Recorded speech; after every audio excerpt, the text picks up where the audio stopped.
And the best way to make it meaningful is to practice the Dharma, and especially the Mahayana Bodhisattva's path.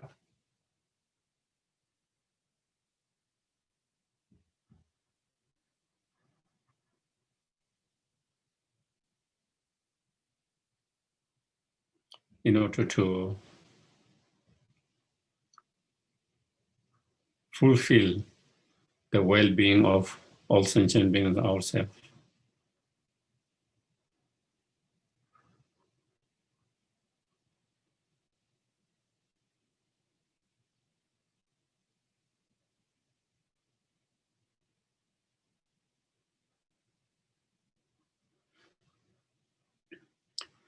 And in order to fulfill the well-being or purpose of oneself and others, all the well-beings, then we need to actualize our highest potential, the fully awakened state, as soon as possible.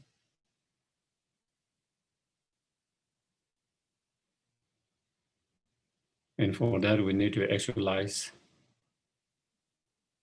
the bodhicitta mind and engage in the bodhisattva's practice, such as the perfections.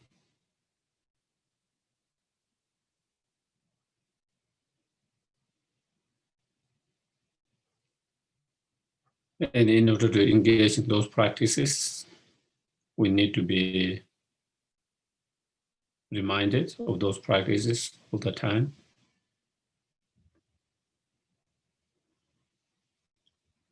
And for that very reason, that is why we have gathered here.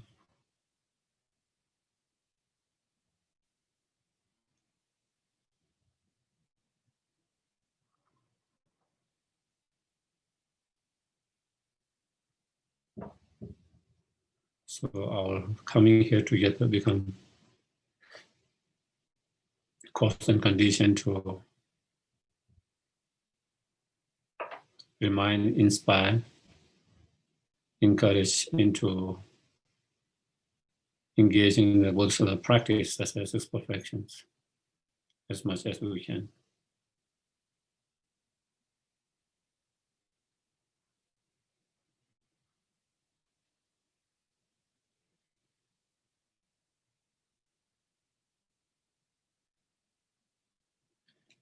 Okay. So then we can do the refuge and bodhicitta prayers.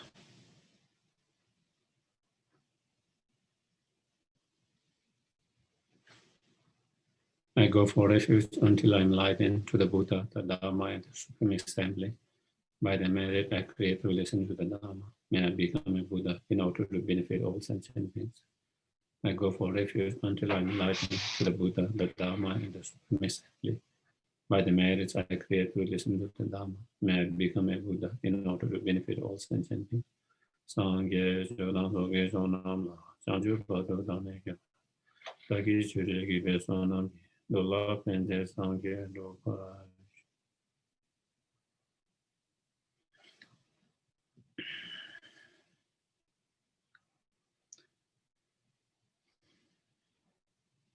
So, as you all are aware, today's topic is the six perfections,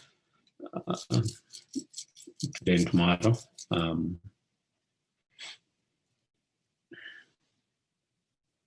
And the practice of the six perfections are the main and core practice of the bodhisattvas. And main and core practice of the Mahayana.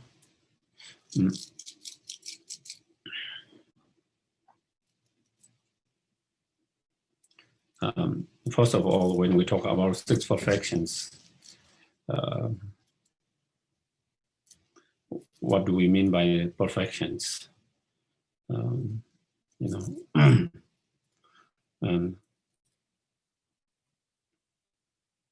So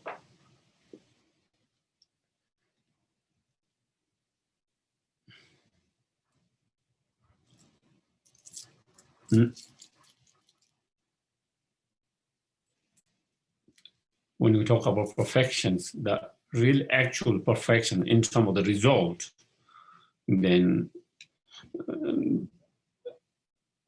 only when one achieves fully enlightenment, then one is able to perfect all these practice.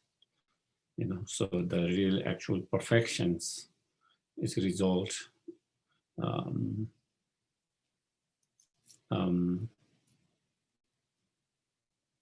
that one is able to do when one achieves fully awakened state or fully enlightened state. But also, sometimes it can be referred as the path or the cause that lead to that perfections. Sometimes it is referred to the result, or sometimes it is referred to the path, which is the cause that lead to that result. And so when we take from the result point of view, then six perfections are in the state of enlightenment. But when we talk it as a path, as a cause, then those practices are within the bodhisattvas and others. So when we talk about perfections, it can be understood as a result or as the cause, the path.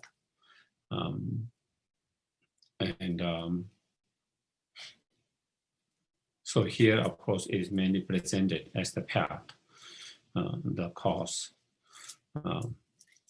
So then what are those six perfections?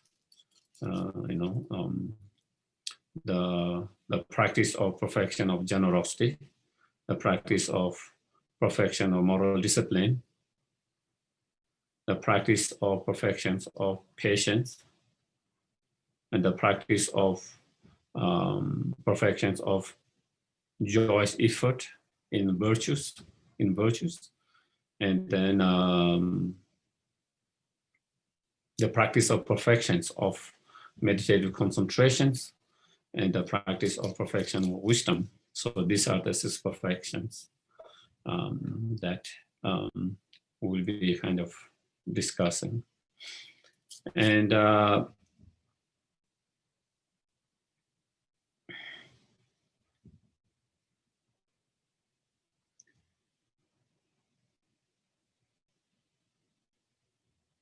the bodhisattvas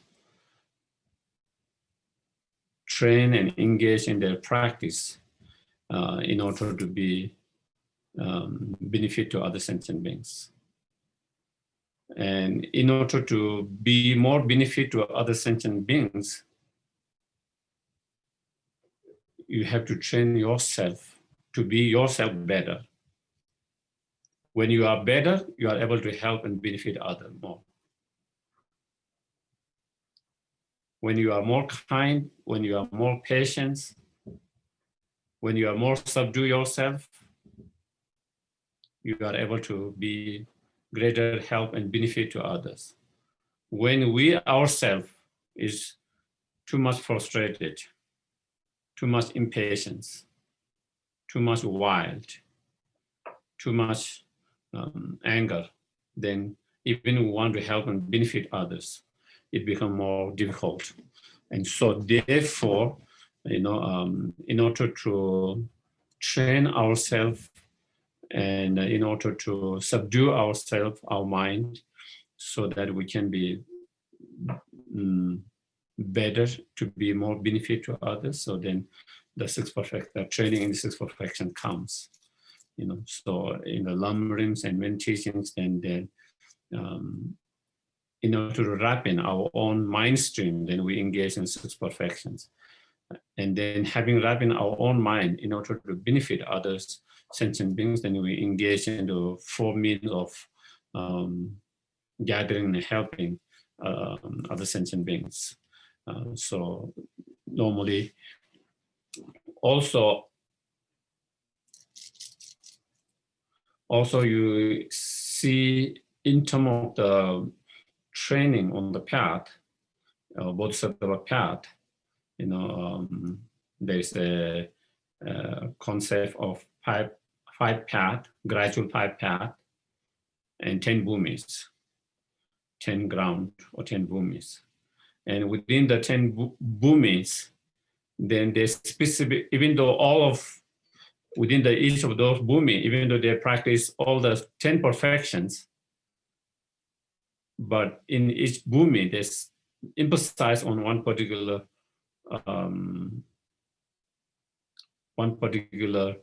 practice of the perfections. So in that term, then sometimes we have these 10 perfections, the practice of 10 perfections in relation to the 10 bhumis. Of course, the six perfections in relation to the first six bhumi, and then 7, 8, 9, 10 bhumi. Then there's 4 more perfection: the perfections of method, the perfection of power, the perfections of prayer, and the perfections of exalted wisdom. And so when you add that, then it becomes 10 perfections in relation to the 10 bhumis practice. But today here, and in most of the teachings, they emphasize more on the 6 perfection. That is the main one, the first 6 perfections. And so that is what. So then also we have to understand all the Buddha's teachings and practice are given in order to tame our mind. To tame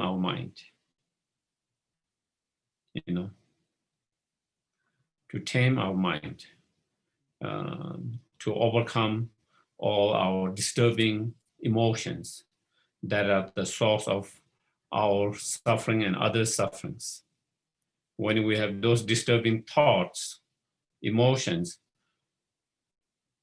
it disturbs our mind. Not only it disturbs our mind, due to those disturbing mind, then we become more unkind and more mean and more cruel to others.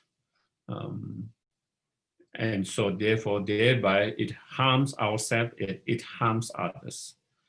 And therefore, since such emotions, disturbing emotion, harms ourselves and others, therefore we have to tame them, we have to subdue them, we have to overcome them. In order to do that, then Buddha gave different teachings and different practices.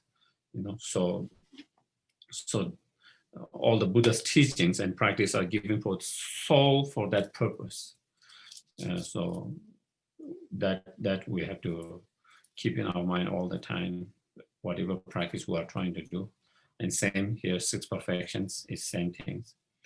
So 6 perfections are the practice as a way to reduce and overcome certain individuals or different disturbing mind and thoughts. So in terms of generosity, the first one is antidotes in overcoming the greediness and miserliness. In terms of the disturbing negative emotions, it encounters the disturbing negative emotion of greediness and miserliness. And we know when we have too much greediness, miserliness, we experience, sense of pain, sufferings, and also a lot of problem that is being created in this world is out of that kind of greediness and miserliness. More powerful, more people exploiting the poor. Why? Out of greediness.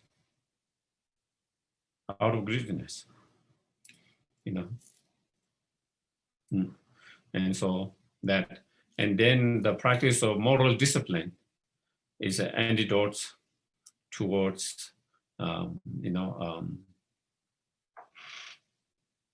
the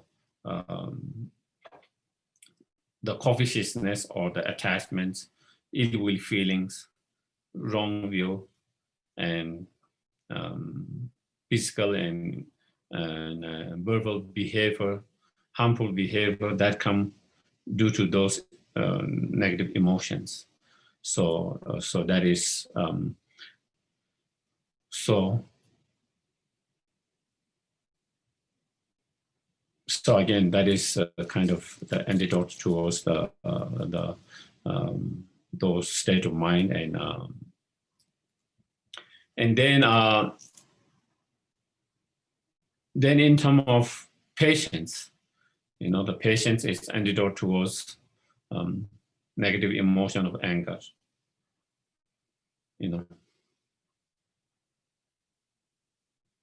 Anger, frustrations, hateful, hatred, and then joyous effort in virtues is the antidote towards laziness, towards virtues. Again, as much as we want to be virtuous persons, as much as we want to be kind persons, as much as we want to be compassionate persons, sometimes we are unable to be because we are lazy. We don't have the inspirations to and energy to try harder to become more compassionate, more kind. We have the wish, but we are unable to put much effort in towards that, due to lack of enthusiasm. So therefore, joyous effort in the virtues is antidote for that. And then, the meditative concentrations of the karma abiding is the antidote towards the all the disturbing emotions, especially your mind wandering off from the virtuous objects because of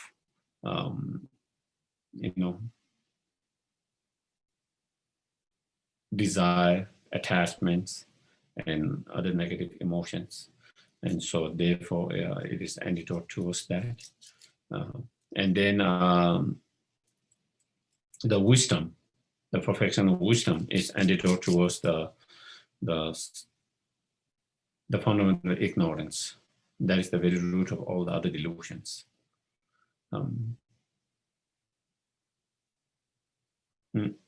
So thereby,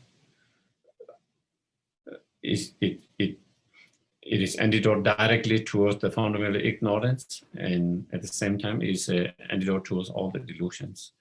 And so that, I think that is, again, one thing maybe we need to understand how those different practice of six perfections act as a antidotes or remedy towards those different negative disturbing emotions, and to be able to relate with that, so that it is not just kind of physical kind of behavior or action, but is much more related with dealing with our own disturbing negative emotions.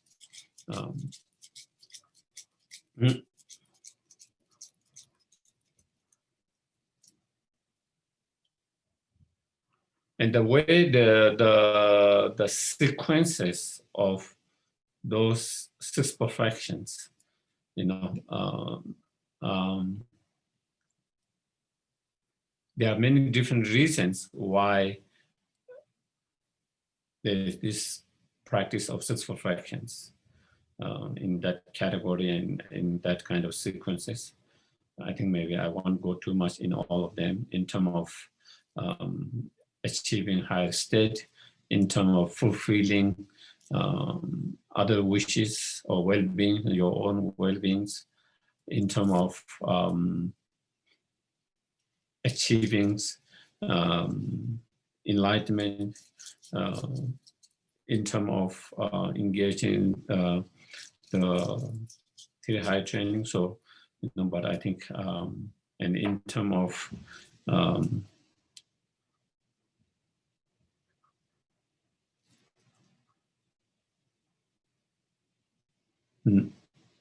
easy and more difficult to practice. So generally speaking,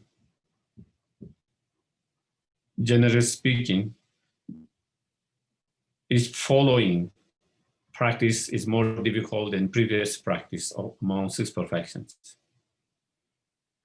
Generosity, the practice of generosity is more easy than the practice of moral discipline. The practice of moral discipline is more difficult than the practice of generosity. And then same, the practice of patience is more difficult than practice of moral discipline. The moral discipline is more easy than practice of patience. And the joyous effort in virtue is more difficult than the patience. And then meditative concentration is more difficult than joyous effort. And then the wisdom is more difficult than that. From that point of view, also, that is the sequences, starting with more easier one, and slowly moving towards more difficult ones. By knowing where our situation is in terms of our practice, and then working on starting from the point and then slowly building up in that way. So that is the sequences also. And also, all of these practices are interconnected, interdependent. So each practice can help each others. When you are good at one practice, that can help and support the other practice. It's not like those practices are isolated, independent practice where they have no connection to each others. They all have connection to each others, interconnected. And so because of that interconnectedness, when we engage in one practice, it does support the other practice.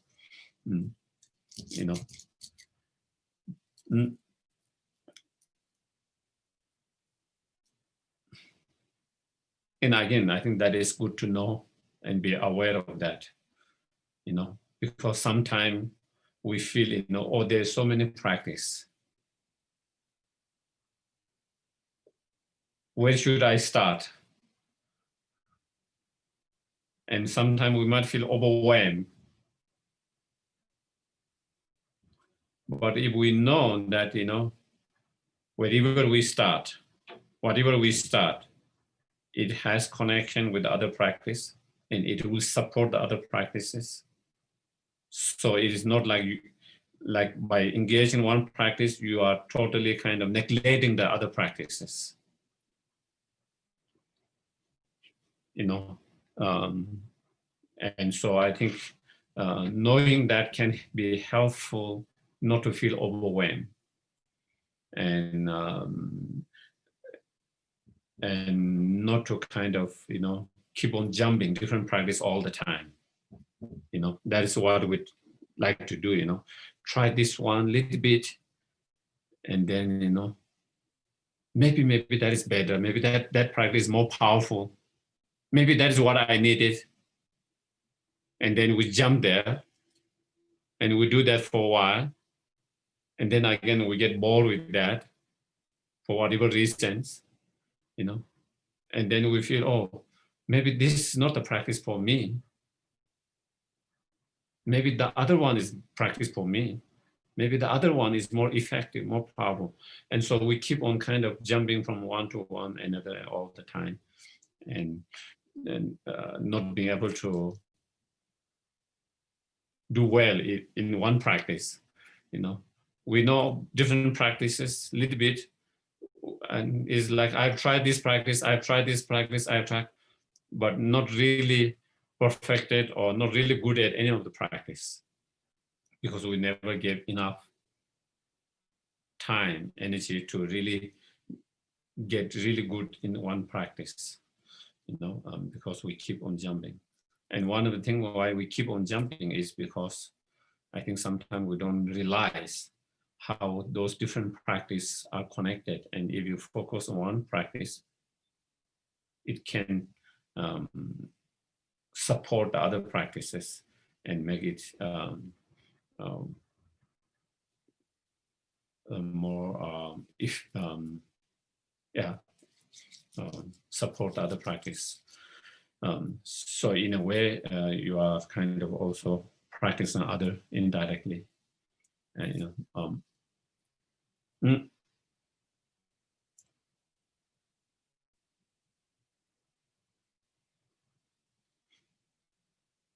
So in terms of the sequences of those 6 perfections, and also how each of the previous perfection, the practice of previous perfections help as a foundations to the next practice.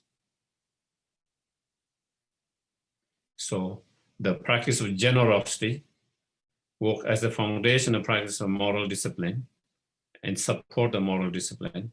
The practice of moral discipline become a foundation and support for the next practice of patience. And as the patience as a foundations, and support the practice of joy, effort, and virtues, and then meditative concentration of wisdom. Also, we need to. So how it happens is when we engage into the practice of generosity,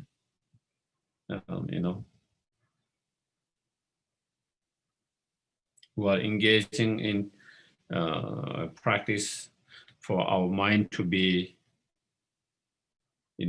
more open and to let it go from holding too tightly to the objects due to our attachments, greediness, and miserliness. Our greediness, miserliness doesn't want to let it go. We want to hold it very tightly. So when you practice the patience, it's learning your mind to let it go, that holding too tightly. It's learning to let it go and to share and to give. And when you engage in practice and when you are good at that, as you engage in that, as you start to become better and better, to be able to let it go, to be able to give, to be able to share, and less of holding tightly and less attachments to the objects, then practice of moral discipline become easier. Because a lot of time we engage in a harmful behavior and actions through our body, speech, and mind. Why? A lot of time because of driven by the attachment.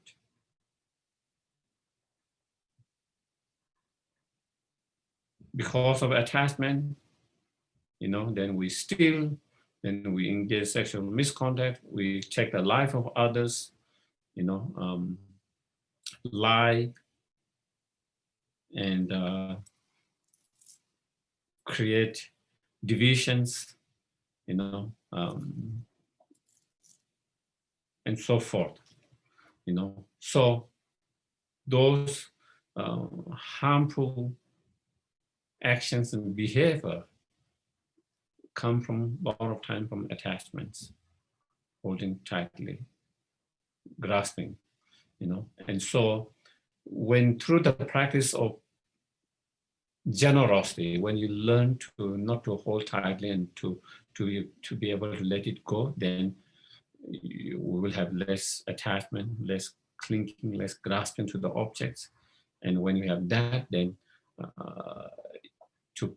to practice a moral discipline that try to restrain and refrain from any harmful behavior through our body, speech, and mind become more easier due to that foundations.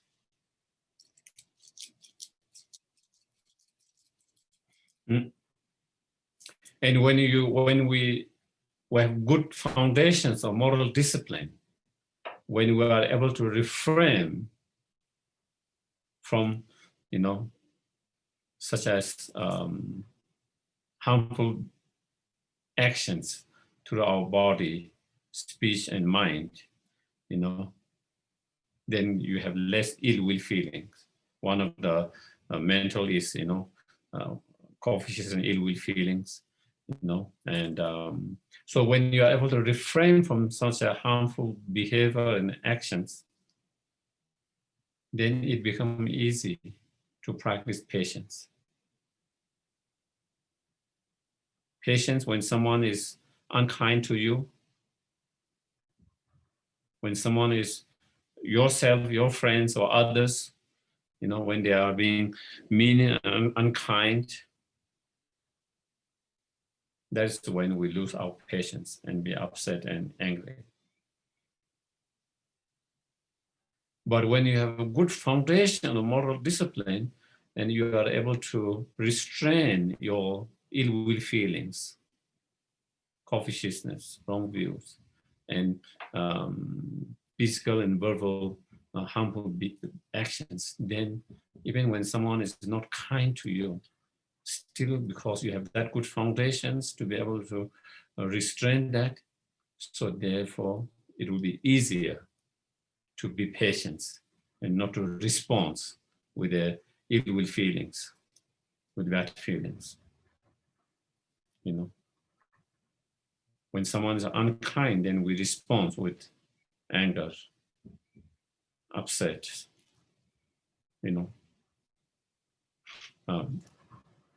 and we will be able to have more success in that when you are able to reframe and restrain your mind from being that kind of negative feelings, ill will feelings, harmful feelings through the practice of moral discipline. So therefore that helps the practice of the patience.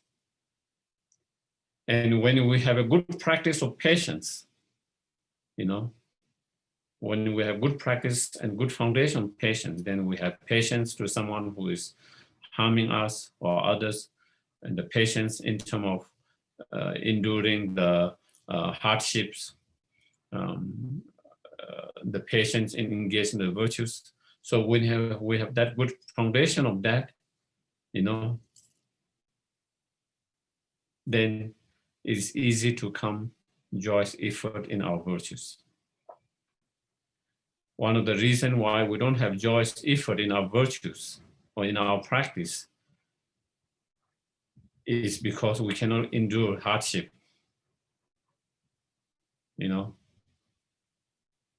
When it becomes tiring, difficult, then we don't have same level of enthusiasm.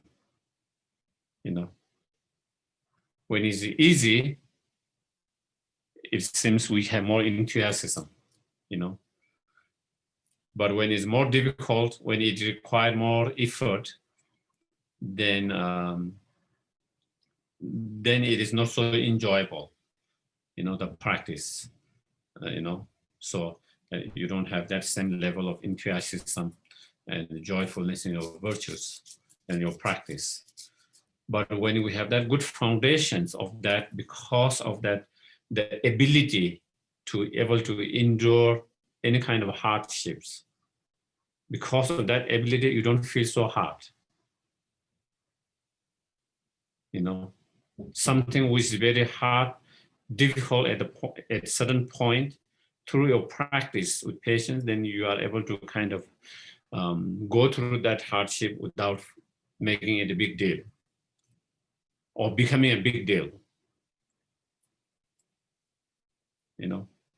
It's nothing you feel, it's nothing hardship.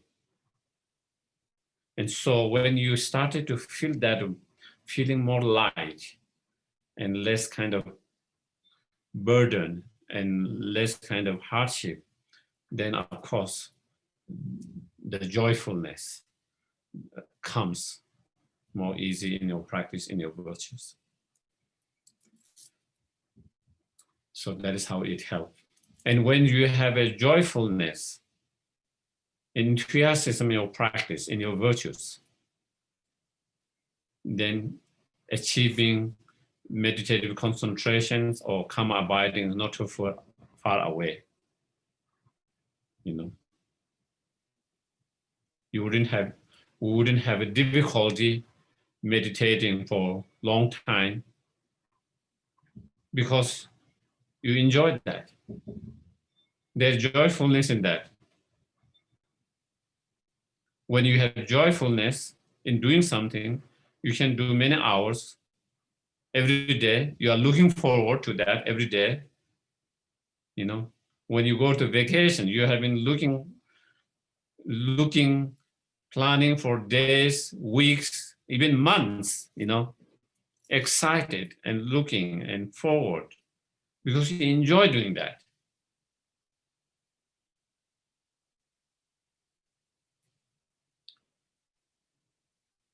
And that could be same in our virtues. When there is a joyfulness in your virtue and your practice, you look forward to your meditation, next meditations. You look forward, not dragging yourself. Oh, I have to meditate. I have to practice. I wish I could skip. You know, can I skip today? And can I do tomorrow? You know, why do we have to drag ourselves? Why we find difficult and drag ourselves in our practice and meditation? Because we don't have the same level of joyfulness at the moment in our practice. And once we have that kind of joyfulness in our practice, in our virtues, then, you know, we will be so looking forward, excited for every sessions, every meditations.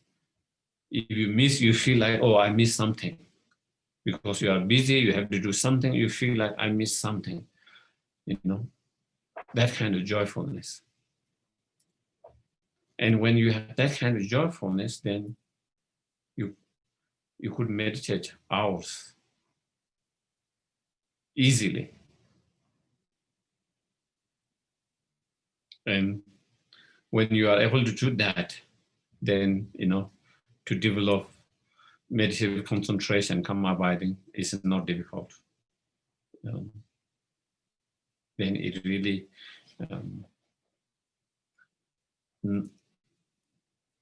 and once you have the foundations and of karma abiding or meditative concentration, then that support the practice of wisdom.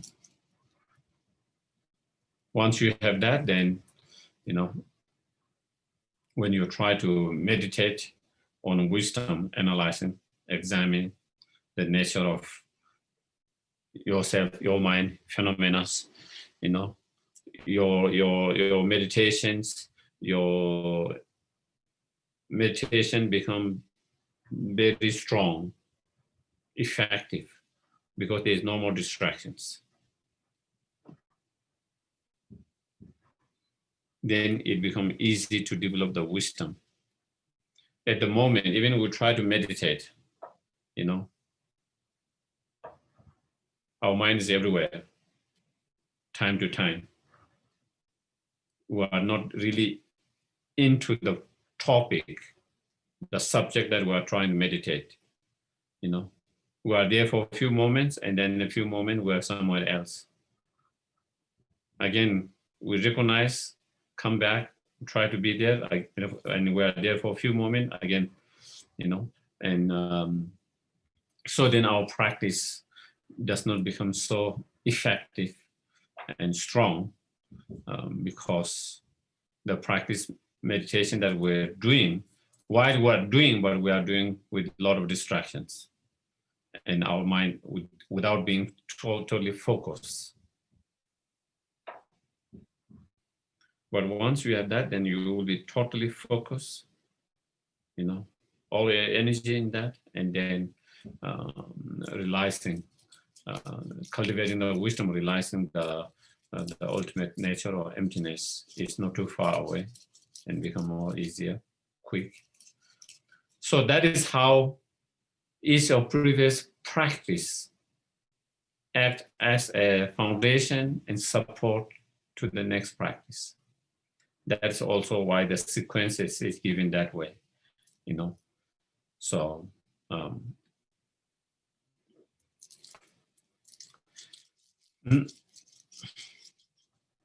but also, the following practice can also be supporting the previous practice as well too. As I mentioned, they are connected, interrelated.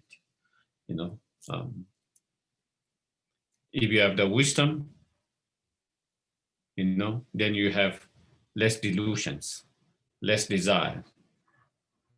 And if you have less desire, less distractions, less distraction by the desire, it will be more easy to focus. And so therefore it helps the concentrations, and also it helps if you have less, due to the wisdom, you have less grasping, then you will be able to give more. It helps to support the generosity. You have less grasping, then also it helps your moral discipline. So again, so each of those practice also can be supporting other practice as well. So that is what I was saying before. It is we have to realize how they are interconnected and how they support each. So then coming to the first practice, now we go each of those practice, okay, of 6 perfections. The first is the practice of generosity. And the practice of generosity is the practice that we try to, is a state of mind of giving. Okay, as I mentioned, it is an antidote towards the holding tightly or miserliness. So it's the generosity at a mind, a thought of the wanting to give or the wish to give, and the act of giving. And the act of giving, okay, through 3 doors. So that is generosity. And among that, most important is the state of the mind. The wish to give. The wish to give is the most important one. Because if you have the wish to give, you wouldn't have as much difficulty giving when you have something to give. When you don't have that mind, the wish to give, then even you have more than enough, we will not be able to share and we will not be able to give. Because you don't have that,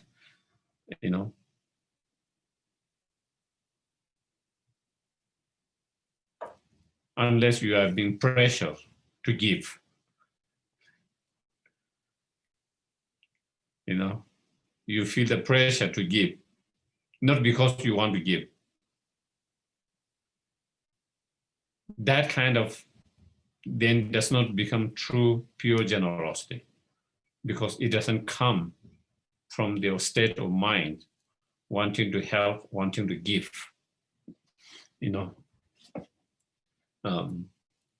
Because you have been pressured or forced to give.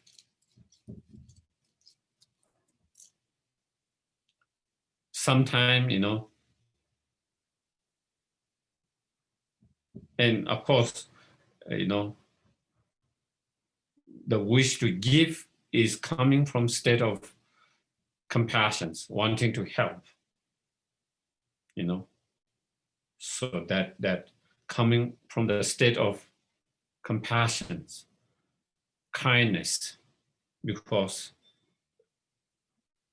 you want to help by giving. Sometimes we give in order to kind of, sometime in India, there are people on the street begging everywhere, and some of them can be quite aggressive, in a way. they will grab your feet. They wouldn't let you go until you give something. They have learned some trick. And because everyone's looking, when they hold that, everyone there in the town, everyone's looking. If you don't give, you feel very bad. Everyone's looking at you, So sometimes you just give just in order to save your face, so that you can, that person go away, so that if you don't become embarrassed, everyone's looking at you and that, And so that kind of giving is not real giving, because it's not coming from your true heart, because of compassion, kindness, and because you want to help. But it is coming from your selfish attitude. You want to save yourself, your face. You don't want to be embarrassed. And so therefore, so there are situations like that where you might be giving it, but it comes from different state of minds.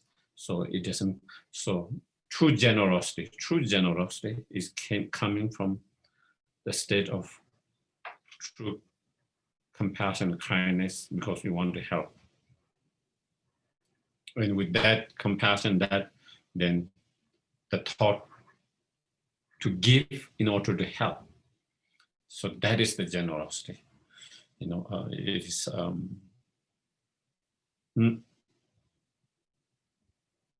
If we understand that, then in order to perfect the practice with generosity, it's not required that you have a lot of material things. It's not required you have a lot of material things. If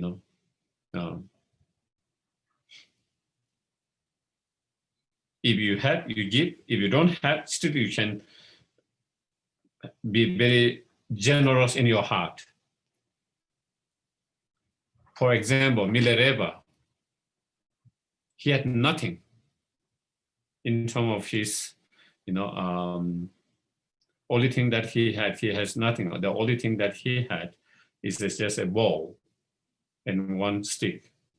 And even the clothes were worn out. And so no houses, nothing, no belongings, nothing. But still, he perfected the practice of generosity. Even though he didn't have material things to give, but his heart and his mind was full of generosity. If he had something, he would be able to give it easily. It's just that he doesn't have in terms of material things. But in terms of his mind, if he has something, he will have no hesitations. He will have no hesitations to give it, because he has no grasping, no attachment. So if he finds something, he will just be able to give it immediately without that. So that is how, lack of material wealth shouldn't prevent you from practicing the generosity and perfecting the generosity.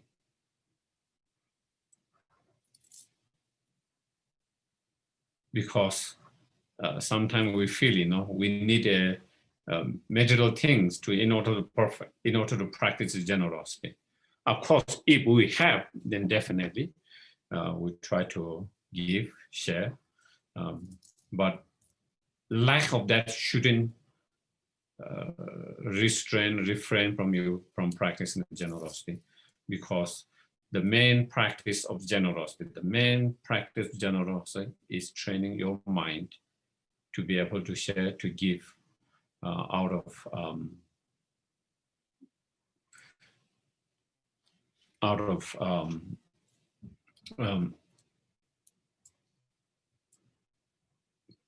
to share and to give out of love and compassion and wanting to help.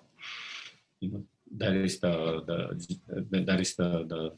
generosity. So those practice of six perfections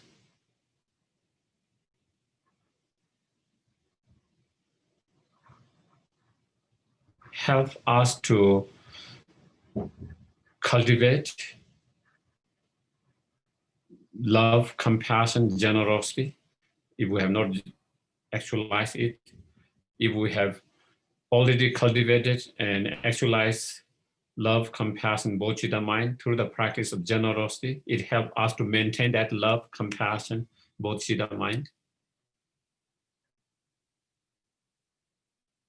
So again, the generosity is very much related and interdependent with love, compassion, bodhicitta mind. The generosity practice helps to maintain and to increase and improve love, compassion, bodhicitta mind. On the other hand, love, compassion, bodhicitta mind help to be more generous.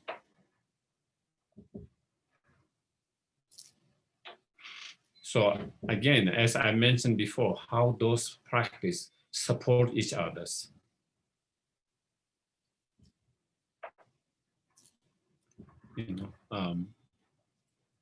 If you have more love, compassion, bodhicitta, you will be able to practice generosity more easily. And if we continue to practice generosity, then that will keep our love, compassion, bodhicitta more alive. It's giving like the fuel to the love, compassion, bodhicitta. It keeps it more alive and it keeps alive from disintegrating, deteriorating, and to increase and to improve. And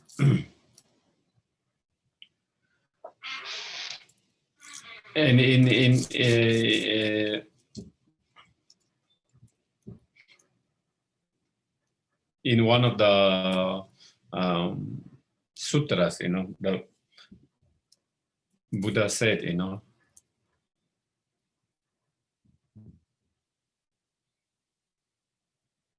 through the practice of generosity, true generosity, it gives us a lot of satisfaction, a lot of joy, a lot of happiness. First, when you think of out of your love, compassion, and wanting to help through the practice of giving, generosity, there is joyfulness. Just having that thought, I want to, out of that love, compassion, because of your compassion and because you want to help that person, just the thought, wanting to help, wanting to give you a lot of joy, a lot of satisfactions. And then when you actually give and when you are actually able to help and when you are actually able to give, it gives you even more satisfaction, even more joy. Something that you wanted to help, something you wanted to give, and now you are actually able to give, able to help. It gives you even more satisfaction and joy. At the end, when we reflect on that, contemplate on that I was able to help, that I was able to give, it gives you a lot of satisfaction and joyfulness. Wow. I'm so glad I was able to help. I was able to give. I was able to share. So it gives joy, happiness to the persons that you are helping by giving, and at the same time, it gives you a lot of joy, satisfaction in yourself. So therefore, it gives happiness, joy. The person who is practicing the generosity, as well as the person who is receiving the generosity.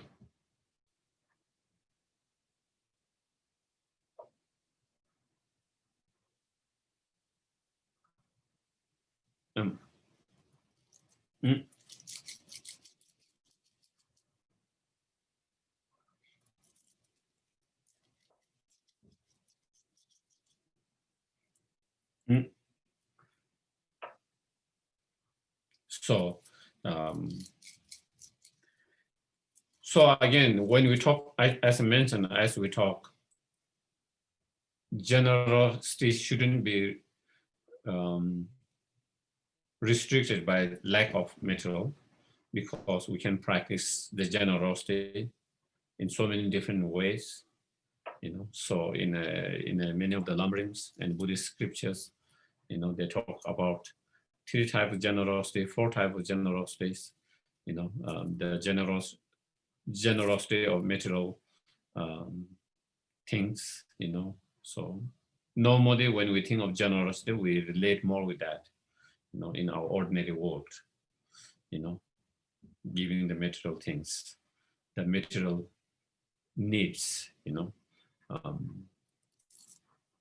That's what we relate mostly. But that is not only the practice of generosity, giving of that. Even in terms of that, I think it's important to learn to give.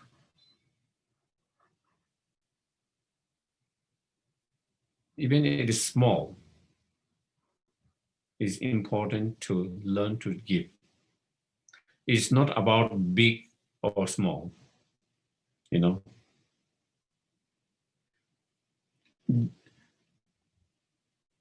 Even if it's small, even if it feel it is not going to make much difference to that, how much that person needs the help and how much you are able to give, even though it seems like it's significant to make difference to solve that person's problem.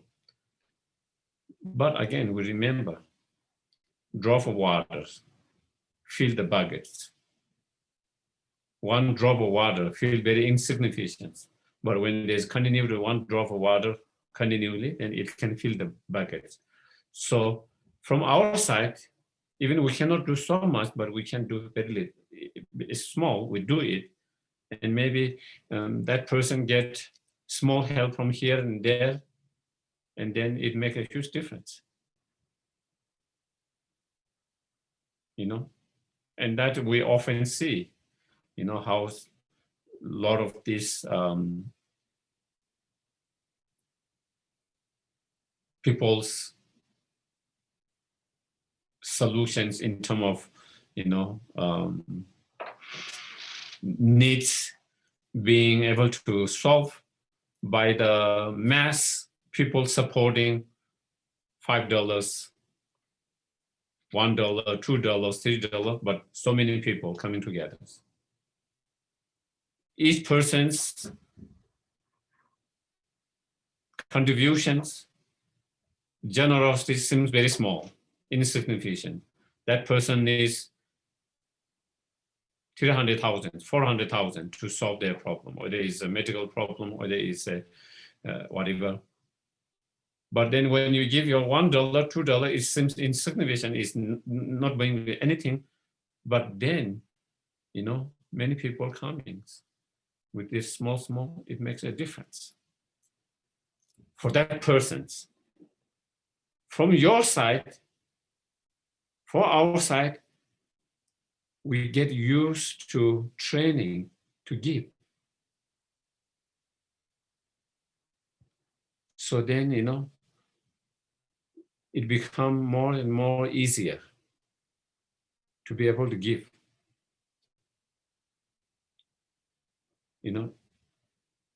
And it's like everything's, sometimes, every practice, sometimes we have struggle. Because we are not so used to it. So we are so used to get and accumulate ourselves. We are not so used to giving so much. And not only giving from your deep of your heart. And so when we engage trying to practice the generosity, it doesn't come naturally. Of course, for some people, it's more natural because of their past imprint and so forth. But most who doesn't have that kind of imprint, then they have more difficulties. Also culturally, also different. Also, it can be also influence of culture surrounding as well. But and so therefore, when we train, even if it's just $1, just learning to kind of practice that generosity, or even it's a few cents, but trying to really train ourselves to give that, so that we started to feel comfortable and easy to do that. If we don't train that, then, we think, I would be able to do generosity if I have, 1,000. And then when you have 1,000, you feel, I will be able to practice generosity when I have 10,000. And when you have 2,000, you feel, I will be able to practice generosity if I have 100,000. And when you have 100,000, you feel, I will be able to practice generosity if I have, 10,000. And it keep on going that. Imagine, it's interesting, like for example, when you have not won the, let's say someone is trying to buy a, lottery, and you think, if I win the lottery, I'm going to support the center, I'm going to support this and that. Once you have win, you will not be able to do it. You will change your mind. You might be able to support very little, but not the same that you thought before. Before you think, 50% is I'm going to support this one, and then this and that, then I will keep this percent. But because our mind, once we get in our hand, we don't want to let it go.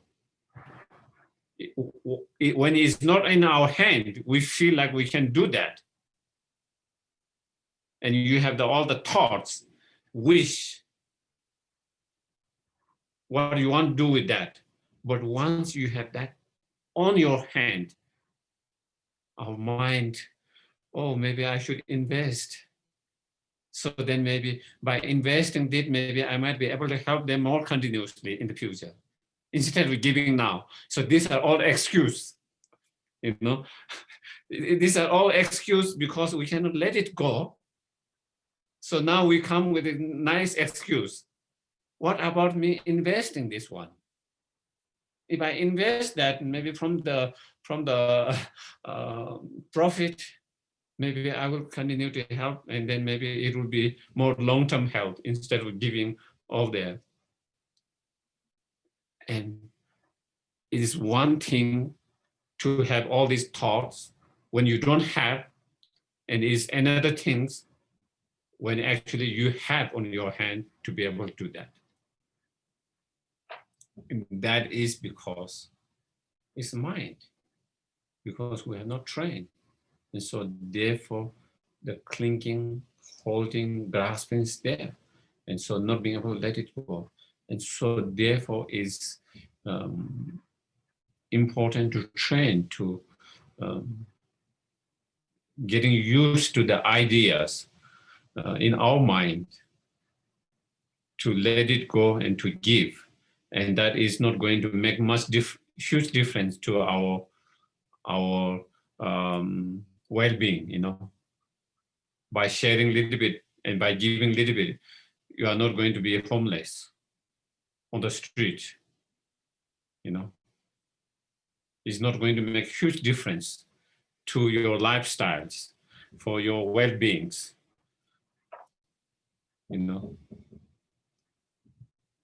But it could have a huge difference to the other persons, Just like,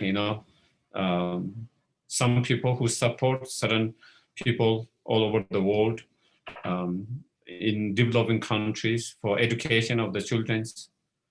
And it is $30, $40, $20 a month. It's not going to make much difference to here, $30, probably you are spending on coffee more than $30 on the coffee in a month, So by reducing 4 cups of coffee in a 1 month is not going to make your life miserable. But that change someone's life, not just one individual, maybe the family's life. Not only one family, probably when there's more and more people like that, then maybe the country, as more and more citizens get more educated. So, for example, like just to that give you some idea, how sometimes whether it's supporting individual, whether it's supporting a charity, whether it's supporting, of course, the centers which are part of charity, so anyway, and sometimes I get very inspired because I know there are a lot of people also in the world, who doesn't make a lot, but who are trying to help those who are in need by reducing some of those, like coffee, for example. They try to reduce 4 coffees in a month from how much they are spending now. And through that, they save that money to support someone's education or something, or for certain costs, so, yeah, so that is we're talking. So we're talking about the generous training.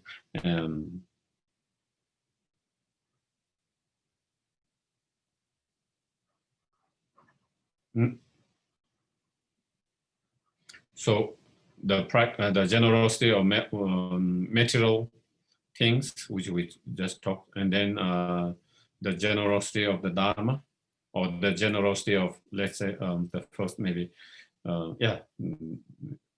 generosity of the Dharma. So that means, generosity of the Dharma means sharing and your knowledge, your wisdom, your experience in Dharma. Doesn't mean that you have to have the title of teachers. Of course, you could have that title of teachers, no? But, whenever you have the opportunity to share your knowledge, your wisdom, your experience of Dharma, that can be helpful, benefit to others. Then giving that knowledge, sharing that knowledge is the generosity of the Dharma, And it says, the generosity of Dharma is even more powerful than the generosity of material things, because with the material things, it solves their problem for temporarily, but it doesn't go to solve the very root of those problems itself. But if we can help someone with our Dharma, and if there is some change in their mind, then it goes to the very root of all the problems. Then we might be able to help them to really to deal with the not just temporary suffering, but very root of that suffering, that problem. Not just that problem, all the other problems, and so therefore, that is another practice of generosity, that is described in the teachings.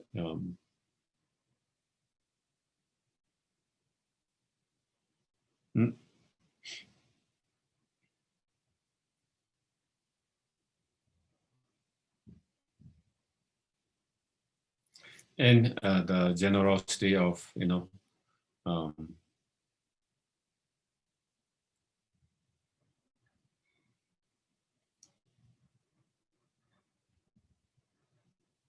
giving protections,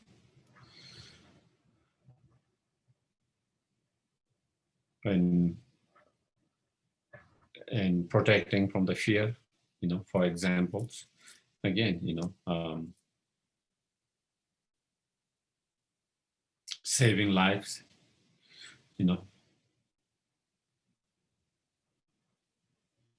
for example, saving life from being killed, butchered, saving life when you see some animals, insects drowning in the water, or some animal, insect on the road where it can be crashed, and so trying to put them on the more kind of at a more safe places where they wouldn't be crashed, or any whether it's the animal, whether it's human beings who have, fear of something, trying to help them to overcome the fear, giving them protection, feeling protected, less fear, from whatever fear that they might be going through. So these all are generosity, giving your time is generosity,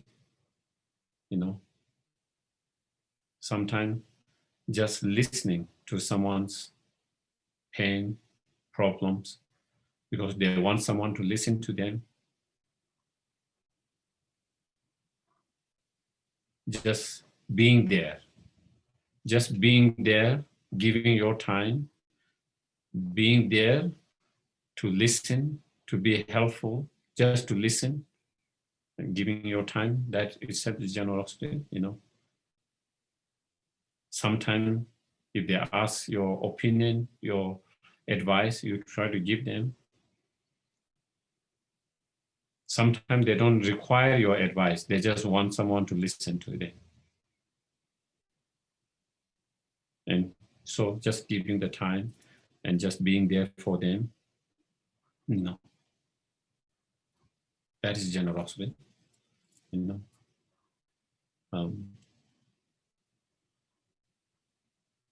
Sometimes people need emotional support more than material support.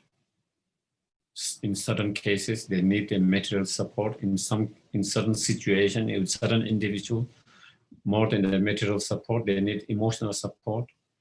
And so they're trying to give the emotional support. That is generosity,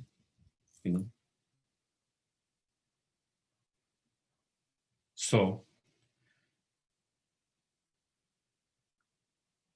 basically, whatever you are, so these are the generosity. Also, we can apply we can bring the generosity in everything that we do. When you go to your work, whatever your job, either we can think, I have to go because I'm being paid. If I don't go, I will not get a check.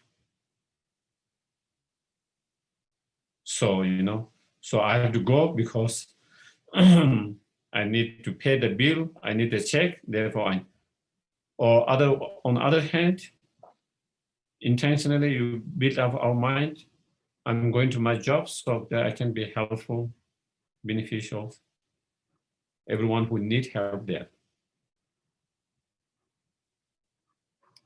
And when you, with that kind of intentions, wanting to help, wanting to be benefit, and wanting to, and this is the skill you have, whatever job you are doing, this is the skill you have that you can share, that you can give to be help and to benefit. And therefore, I'm going there for that purpose. Then your job become your practice of generosity itself. And a lot of time, we just go. It's just like a, machine, automatic machine, You wake up and I need to go to work and you go. That is all. Instead of that, we try to train our mind, bringing the generosity. I want to be able to help. I want to be able to give. And this is the skill I have. that I can share, I can give, and to help. And therefore, I'm going to my work to do that. So then, you can bring your practice of generosity in that way, and then make your whatever you are doing as part of your practice of generosity as well, and as well as bodhicitta, as we talked yesterday, bodhicitta motivation. We can also bring that, and so.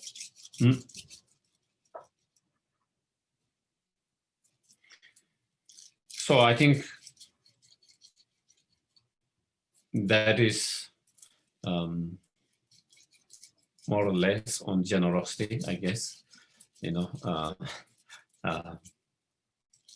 in Buddha advice, in generally speaking,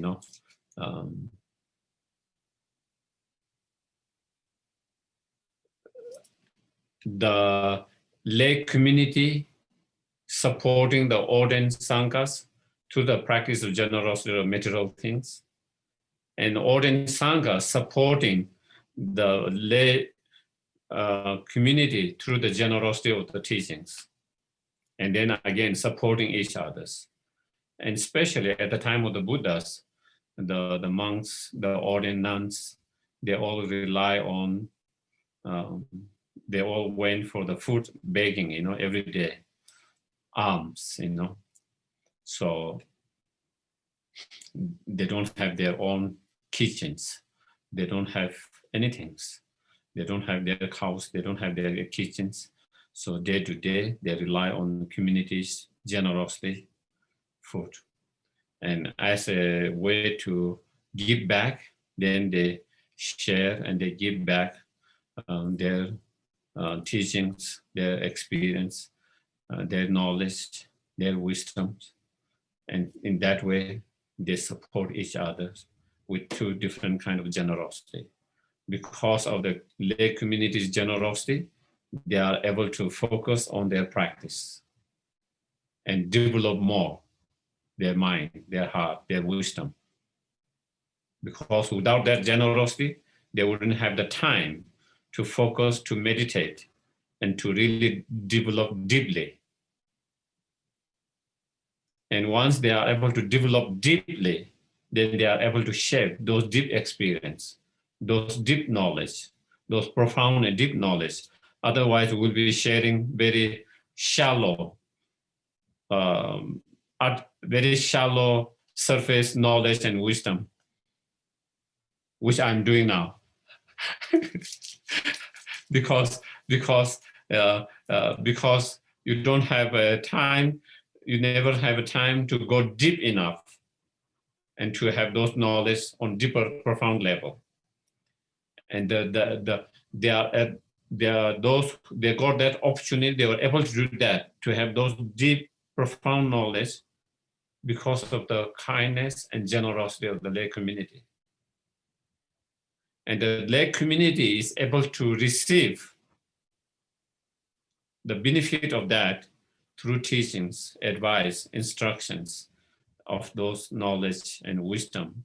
And so again, supporting each other. So that was when Buddha talked about the generosity, then he talked about those two generosity in relation to the two communities, and how they can support and help each other through that kind of generosity, And I think that is one of the things, I think, in the modern time, I think, of course, things have changed a lot from the Buddha's time.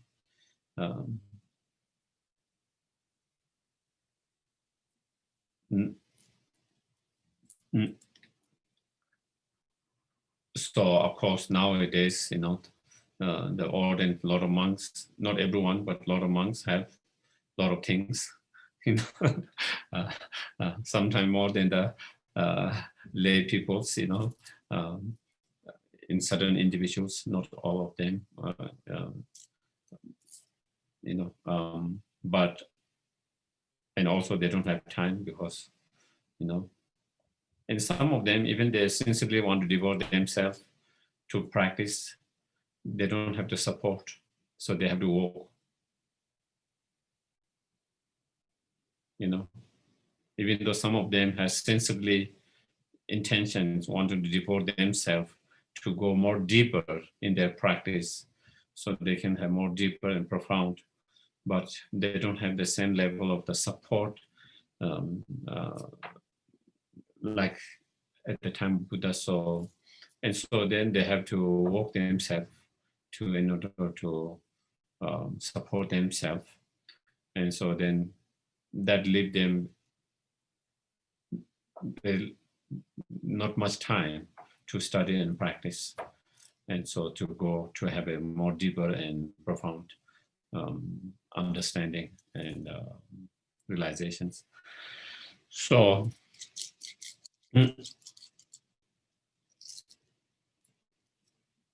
yeah, I think maybe that is all in relation to the generosity. Is there any questions? Hi, Geshe. Yes, please. Hi, it's Heather. Yes, please, Heather. Yes, my question is, I just would like some advice on how to be skillful. So when I do try to practice money, generosity. When I give money, I try to give enough that I feel a little bit fearful so that I can practice faith. And I try to give my time as much as I can. But sometimes with time, I find that I've given so much time that I don't have time for the things that I want to prioritize in my own life. And with money, I am not always sure that I'm scaring myself enough if I've given enough. So maybe I'd be grateful for some advice about how to skillfully practice. I wish I can have that skillful to share. You know, definitely we have to balance. You know, it is balancing and in terms of everything. You know, I think we need to give enough time for ourselves so that we can develop. Of course, if you are giving enough time just for yourself to distractions, then it doesn't serve much purpose, high purpose. But we need to have time to practice ourselves, to develop ourselves, so that we can do better to others. If we are not developed, even if we want to help, we are unable to help much. You know, like I want to help, but I don't have patience. So then I become impatient. I lose my mind. And instead of being helping, I might create more problems. Then I started to shout. I started to say bad things because I lost my patience while I'm trying to help. So then instead of being helpful, it becomes harmful. And I've seen that people doing that. I've seen that people doing that where someone is trying to be kind, generous, trying to help someone sincerely, but he has a problem with patience. And the other persons to whom he is trying to help, sometimes, of course, you have disagreement, and then you have all of that, and then you lose your patience, and then you started to do something.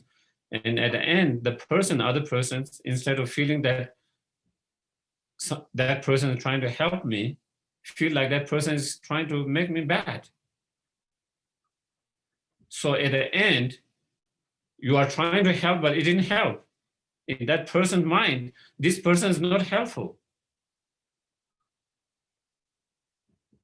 Why? Because the other person has problem with the patience. So therefore, the more the more patient we are, the more kind, more compassionate, the more we are able to do that, to help others. If we don't have those quality in ourselves, even we have someone wish to help, sometimes we are unable to help. And so therefore, we need the time also to really reflect, contemplate, meditate, and develop ourselves. At the same time, to be able to give some time to help and benefit. And so if we are using that time for our practice and meditation to develop, then you shouldn't feel guilty of not being able to share your time. Sometimes that is one thing we feel, oh, how can I be so selfish? How can I be so selfish? This person's or that person's or this need my help, time, and how can I say, no, I need to practice? You feel kind of selfish, you feel guilt. As long as you know that you are trying to practice in order to be more benefit and sincerely from your heart, then we shouldn't, Buddha led his wife and his young child, very small child, not even a year, and his responsibility to rule the countries. Why? Is he running away from the responsibility? Was he running away from the responsibility? No. Was he being selfish? No. Because he knew that, he can help them by being there, but his help will be very limited.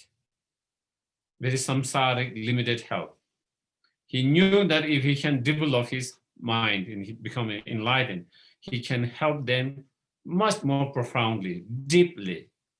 And for that, he left everything and developed himself. Once he was developed internally, then he came and he helped. Not only he helped his family, not only he helped his country, he helped the whole world. And so therefore, if I'm not using the time in distractions for other things, but really using to develop yourself, then we shouldn't feel like I'm being selfish and feel guilty of that. I think that is one of the things sometimes, because it is important to develop ourselves. And in many of the Lamrim teachings, also they say, it's not time to tame others, it's time to tame yourself. And when you have tamed yourself, then it's time to tame others. And it is said, Thakur Rinpoche, one of the main disciples of Milarepa, and he is the one who founded the Kagyu traditions, and who wrote the commentaries. Who wrote the text,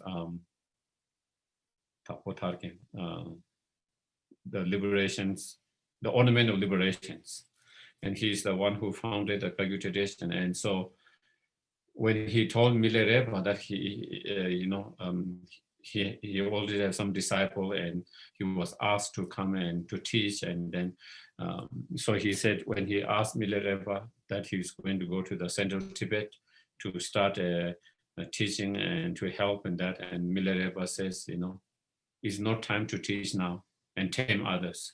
It's time to tame yourself. Spend more time, go into the isolated places, meditate, and develop yourself. And there will come a time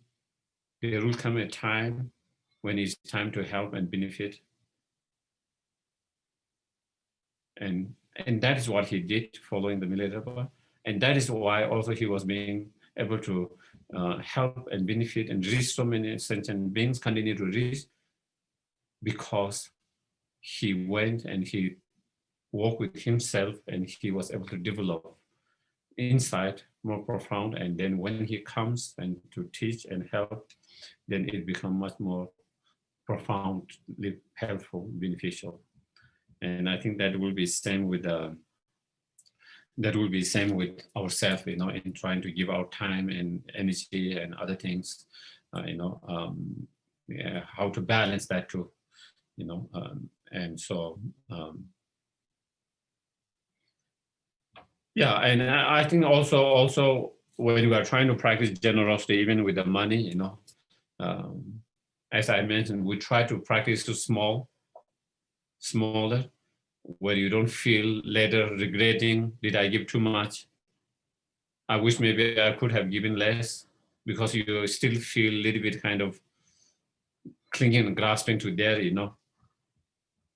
Instead, when you are able to give it, then you feel happy that you are able to give it, instead of feeling maybe I should have given a little bit less, you know. You started to have a little bit of regret, almost like a little bit of regret to having given too much. So then to end up that, then it is again not in a good state. You know, you don't want to regret, feel bad for something that you have done, something you wanted to help and benefit. And so instead, then you try to do where you feel good, and just going a little bit, not too much, a little bit where you don't really regret later, you know, in that way, or feel that way. So I think, okay. So we'll see later at 1. Okay. Yeah. Thank you very much. Have a good break. Thank you, Geshe Sherab. Thank you.